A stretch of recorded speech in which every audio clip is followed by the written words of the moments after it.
JNK जिसको आज आप स्टेट कहते हो, जम्मू कश्मीर, ये जम्मू के डोगरा राजपूत, लंबे लंबे चौड़े चौड़े, और सबसे बड़ा पैशन आर्मी। देख लीजिए आधुनिक कश्मीर कैसे बना। आधुनिक कश्मीर को बनाया डोगरा राजपूतों ने। एक दरवाजा नहीं, चार। एक दरवाजा भारत, एक दरवाजा चीन, एक दरवाजा रशिया, एक दरवाजा अफगानिस्तान और ईरान।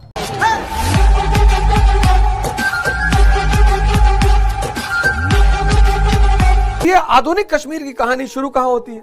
जेएनके जो स्टेट बनाया, जेएनके जिसको आज आप स्टेट कहते हो, जम्मू कश्मीर, ये जम्मू के डोगरा राजपूत, बड़े युद्ध कुशल राजपूत, इनका भय आज भी है पूरे कश्मीर में। बड़े सारे इनका शौक है आर्मी में जाना। अनुराग जमवाल हमारे साथ हुआ करते थे।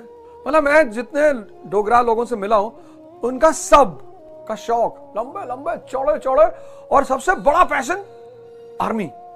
मैंने लिटरली इनका खौफ, 2009 की बात है, मैं कश्मीर में क्लास ले रहा था, तो दिसंबर में भाई जब बर्फ से सब कुछ बंद हो जाता है, तो ये हुआ कि भाई अब तो जम्मू में ही क्लास चलेगी।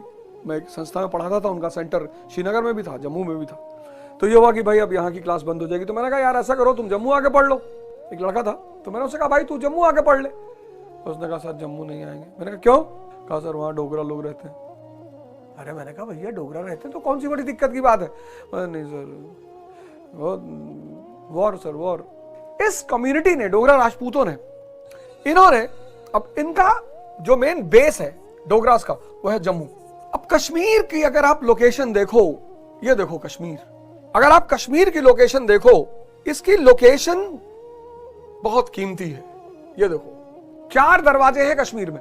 एक दरवाजा खुलता है भारत में, एक दरवाजा खुलता है चीन में, एक दरवाजा खुलता है रशिया की तरफ, और एक दरवाजा खुलता है अफगानिस्तान और ईरान की तरफ। 4 दरवाजे। तो इसका मतलब स्ट्रैटेजिकल इंपॉर्टेंस, सामरिक महत्व। तो पहला महत्व कश्मीर का क्या है? सामरिक, स्ट्रैटेजिकल। 4 दरवाजे, एक दरवाजा नहीं, 4। एक दरवाजा भारत, एक दरवाजा चीन, एक दरवाजा रशिया, एक दरवाजा अफगानिस्तान और ईरान। और ये जो रास्ता है, ये बड़ा पुराना इंपॉर्टेंट रास्ता है। इसको हम सिल्क रूट कहते हैं। आदिकाल से चीन से सिल्क रूट निकलता था, और ये फिर पश्चिम एशिया होते होते यूरोप, और बहुत बड़ा व्यापारिक मार्ग, बहुत बड़ा व्यापारिक मार्ग। श्रीनगर, लक्ष्मी का नगर। श्री कौन है? माता लक्ष्मी। श्रीनगर लक्ष्मी का नगर। अब इधर से व्यापारी आएगा तो भी कश्मीर से निकलेगा, चीन से व्यापारी आएगा तो भी कश्मीर से निकलेगा, उधर रशिया की तरफ से व्यापारी आएगा तो भी इधर से निकलेगा, भारत का व्यापारी तो भी। तो पहली बात तो कश्मीर का सामरिक महत्व, स्ट्रैटेजिकल इंपॉर्टेंस। जेएनके डोगरा राजपूतों ने इस स्टेट को बनाया 19th सेंचुरी के मध्य में, 19वीं शताब्दी, 19th सेंचुरी में इस स्टेट को क्रिएट किया डोगराओं ने। बड़ी शक्तिशाली कम्युनिटी, युद्ध पैशन, आर्मी में जाना एकमात्र लक्ष्य। तो जम्मू इनका बेस। लाहौर की संधि हुई 1846 में, 1846, ट्रीटी ऑफ लाहौर, लाहौर की संधि पंजाब और ईस्ट इंडिया कंपनी के बीच में हुई।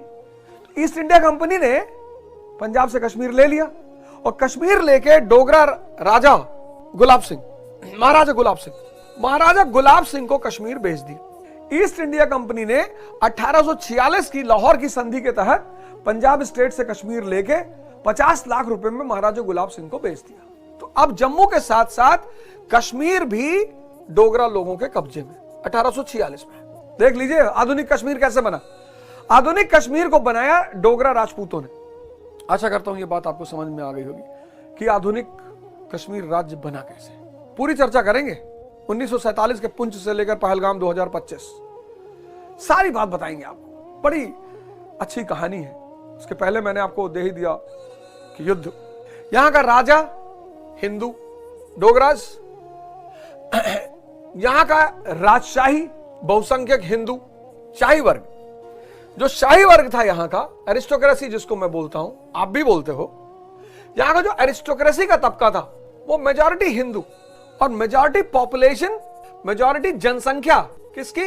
मुसलमानों की, मुस्लिम्स, मेनली मजदूर। अब जनसंख्या किसकी ज्यादा? मुसलमानों की। और शाही वर्ग कौन है? हिंदू। तो एक साइकोलॉजिकल टेंशन तो मजदूर और राजा वर्ग में होती ही है। 1991 के पहले की जो फिल्में आप देखोगे तो उसमें भी आप देखोगे जो भी अमीर आदमी है उसको हिंदू दिखाया गया है। तो एक सामाजिक तनाव कश्मीर के समाज में व्याप्त था, सोशल टेंशन। एक सोशल टेंशन था, क्योंकि भाई जो मजदूर होगा उसका शोषण तो होगा ही।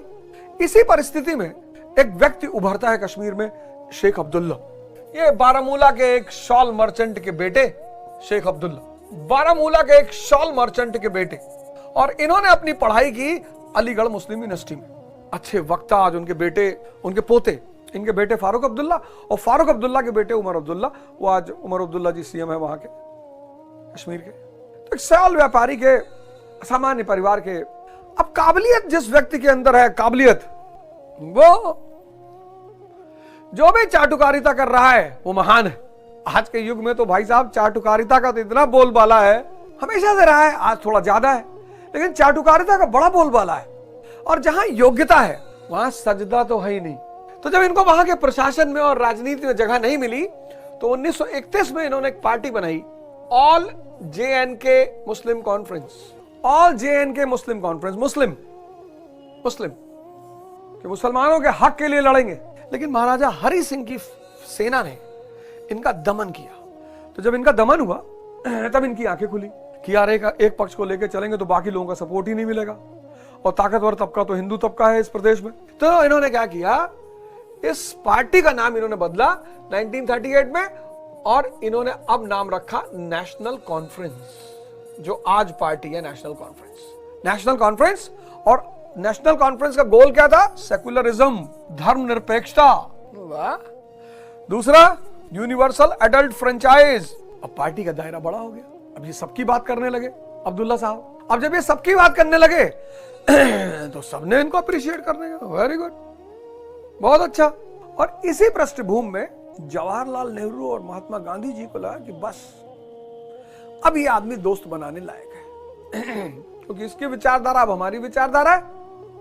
तो यहीं पे शेख अब्दुल्ला को भारत के राष्ट्रवादियों का भी समर्थन मिल गया। इस संसार में युद्ध से बचने कोई रास्ता ही नहीं।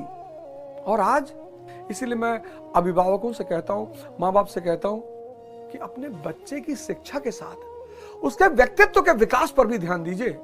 लव कुश मॉडल में बनाइए उनको, सांब मॉडल में मत बनाइए। भगवान राम और भगवान कृष्ण के बच्चों में एक ही फर्क है, भगवान राम के बच्चे आश्रम में पले बड़े, लव कुश आश्रम में, और आश्रम में पले बड़े तो इतने ताकतवर हुए कि हनुमान जी को बांध दिया, भरत जी को बांध दिया, लक्ष्मण जी को बांध दिया। वो तो सीता मैया टाइम पे निकल आई, लेकिन सांब, भगवान कृष्ण बहुत परेशान रहे सांब से। अपने बच्चों को लवकुश मॉडल में पालिए। लवकुश, छुट्टी हो रही है, गर्मी की छुट्टियां आ रही हैं, बड़े सारे गुरुकुल हैं इस देश में, बड़े सारे गुरुकुल हैं। आप ले जाइए उन्हें, एक हफ्ता लंदन भी टहला लाइए, फ्रांस भी टहला लाइए, गोवा टहला लाइए, जहां को मानो, लेकिन छुट्टी 2 महीने की छुट्टी में इनको कम से कम 15 दिन किसी गुरुकुल में रखिए, योग सिखाइए। आप कहीं नहीं भेज सकते, हमको बताइए, हरिद्वार में चिन्मय भैया है, वो शांति कुंज का जो विश्वविद्यालय है, वो बच्चों को भेजिए अच्छी जगह। इनको other side of the life दिखाई कि बेटा तैयारी करते रहो, क्योंकि आपको पता होगा कि 20 साल के बाद जब नाटो बनी 1949 में, तो पूछा गया भाई नाटो क्यों बनाए, तो बोले to protect democratic principles and humanism in the world. जहां जहां भी प्रजातंत्र को नुकसान पहुंचेगा हम उसकी रक्षा करेंगे। लोगों ने कहा वाह यार बहुत बढ़िया। तो प्रजातंत्र का नुकसान अमेरिका की नजर में कहां हुआ, इराक में, लीबिया में। पाकिस्तान में प्रजातंत्र का नुकसान उसको कभी दिखाई नहीं पड़ा।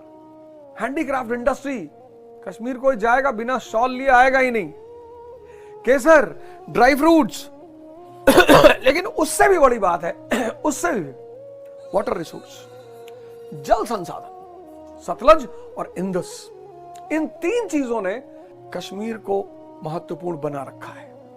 पहला सामरिक महत्व, 4 दरवाजे मैंने आपको बताए। दूसरा रिसोर्सेस, उपजाऊ भूमि, फलों के बगान, केसर की खेती, हैंडीक्राफ्ट इंडस्ट्री, और उससे बड़ी चीज वाटर रिसोर्स, जल संसाधन। और इन तीनों चीजों ने कश्मीर की कीमत बढ़ा रखी है। कुछ लोग तो बचपन से ही युद्ध का सामना करने लगते हैं, कुछ लोग तो बचपन से ही युद्ध का सामना करने लगते हैं। भगवान कृष्ण, कुछ लोग ज्यादा होनहार होते हैं तो भगवान उनसे कहता है कि जा भाई तू बचपन से ही देख। मैंने देखा मेरे साथ मेरे जितने मित्र थे, और जितने भी मित्र मेरे खूब लाड प्यार में पले, मैं आज उनको देखता हूं लड़ाई में कहीं ना कहीं सरेंडर कर चुके हैं। कहते भैया अब ना हो पाएगा,